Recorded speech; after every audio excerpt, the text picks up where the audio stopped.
Hello, everyone. My name is Kush Patel, and this is my modern technology presentation. I will be doing my presentation on genetic engineering. First things first, what is genetic engineering?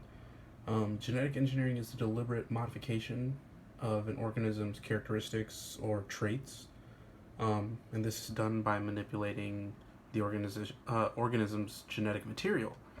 Um, this is done through insertion of genes from different species that, and these genes would normally not occur in the species. For instance, it's like implanting a cold resistance gene from a strawberry into a fish to help the fish acclimate to a colder climate. Um, some major uses for the products of genetic engineering um, come in a few different areas. For example, food production um, through genetically modified corn and soy, drug production, and the example I'll be breaking down a little bit later is insulin, and other products like ethanol, which can be made through stuff like corn. So first, I'm just going to break down one of my examples, corn and soy. Um, just as a statistic, 88% of U.S. corn and 94% of U.S. soy are genetically modified. This might seem like a crazy high number the first time you hear it, but this corn and soy have been modified since beginning in the 80s. Um, and a lot of people, there's a lot of anti-GMO people out there, but they don't realize that with these kinds of numbers that they've most likely come in contact with GMO corn, and it's not always as a food product. Corn is used in the production of ethanol, which is added in volumes up to 10% to gasoline for cars. So even though you might not be consuming corn the traditional way by eating it as food, you're using it as fuel for your car. Just some statistics and some other things that how GMO corn is different. Usually, it requires less pesticide. This is because pesticide resistance is added to the corn from a different organism. Um, and then when corn gets sprayed with the pesticide, it's called Roundup corn. Whenever it gets sprayed by Roundup, it doesn't die, but the pests will. Um, the corn will be bigger and will often produce more ears of corn per stalk. And this leads to increased farmer income with the same amount of land. Um, that figure, $44.1 billion, could partially be attributed to inflation, but most of that is because of increased production on the same amount of lands. My next example, insulin. Um, Insulin is a protein that is needed to control blood sugar levels in humans and almost all animals.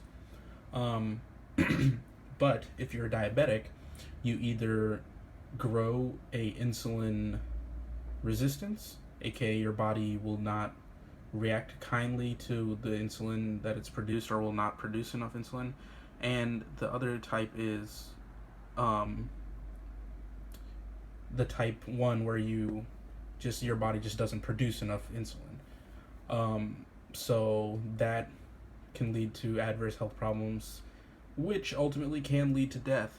Um, so traditionally, back when diabetes was first discovered in the late 1800s, it was basically a death sentence. And then it was discovered that insulin was the hormone that regulated blood sugar.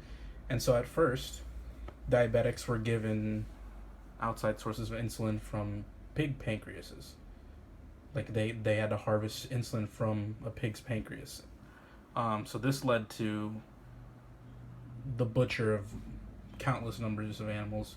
And this practice continued until the 1980s, when a company finally discovered how to insert RNA plasmid into the genetic material of E. coli So this gene that coded for the amino acid sequence of insulin was inserted into the lac operon of E. coli, which is the gene that is activated when lactose is broken down as a ways of obtaining energy for the organism.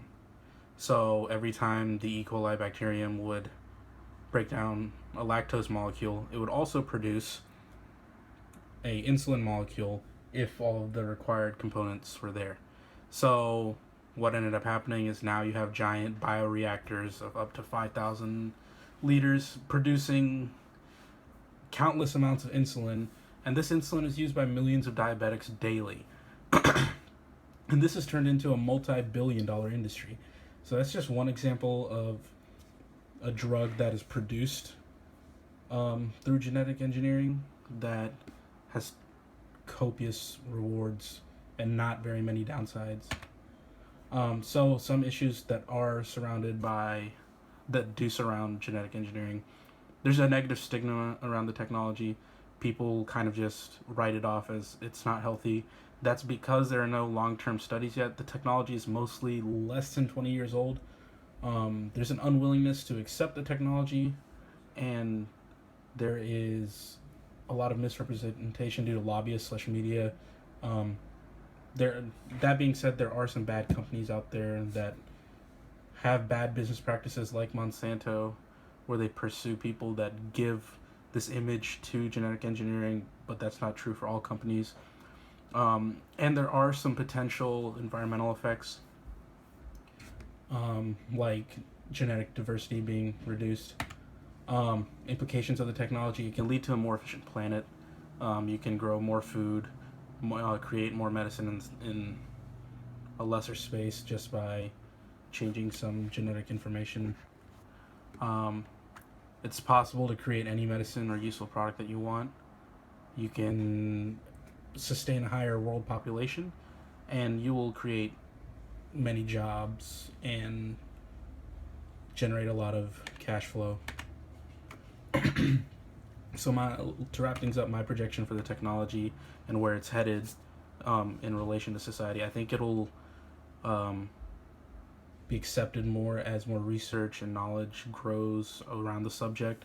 I believe that the industries that will be created will be smaller niche industries, not the giant multi-billion-dollar industries that I mentioned previously, like corn and the insulin.